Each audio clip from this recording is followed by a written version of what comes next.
திருப்பத்தூர் மாவட்டம் ஜோலார்பேட்டை நகரம் ஜோலார்பேட்டை ரயில்வே பேருந்து நிலைய பயணியர் நிலக்கூடம் அருகே விபத்துக்கள் மற்றும் திருட்டுச் சம்பவங்களை கண்காணிக்கின்ற வகையில்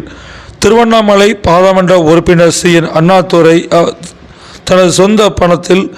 3 லட்சம் ரூபாய் மதிப்பில் கண்காணிப்பு கேமராக்களை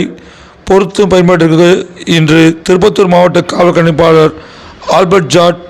அவருடனும் மாவட்ட ஆட்சியர் பாஸ்கர பாண்டியன் ஆகியோர் துவக்கி வைத்த நிகழ்ச்சி நடைபெற்றது. சிறப்பு விருந்தினராக திருப்பத்தூர் மாவட்ட கழக செயலாளரும் ஜோலார்பேட்டை சட்டமன்ற உறுப்பினருமான தேவராஜ், மாவட்ட ஊராட்சி குழு தலைவரும் நாற்றாம்பள்ளி ஒன்றிய கழக செயலாளருமான NKR சூரியகுமார், திருப்பத்தூர் சட்டமன்ற உறுப்பினர் அவர்களும் கலந்து கொண்டனர். நிகழ்ச்சியில் ஜோலார்பேட்டை நகர கழக செயலாளர் அன்பழகன், நகரமன்ற தலைவர் காவியன் விக்டர், துணைத் தலைவர் பெரியதாசன், மாவட்ட நகர நிர்வாகிகள்,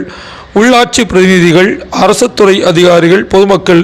ஏராளமானோர் கலந்து கொண்டனர்.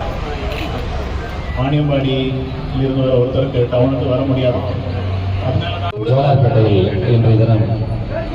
வாகன பதிவுகளை தானியங்கி முறையிலேயே கண்டுபிடிக்கக்கூடிய தமிழ்நாடு முதலமைச்சர் தலைமையிலான மாண்புமிகு பொதுப்பணித்துறை நெடுஞ்சாலைத்துறை அமைச்சர் அவர்களுடைய வழிகாட்டுதலோடு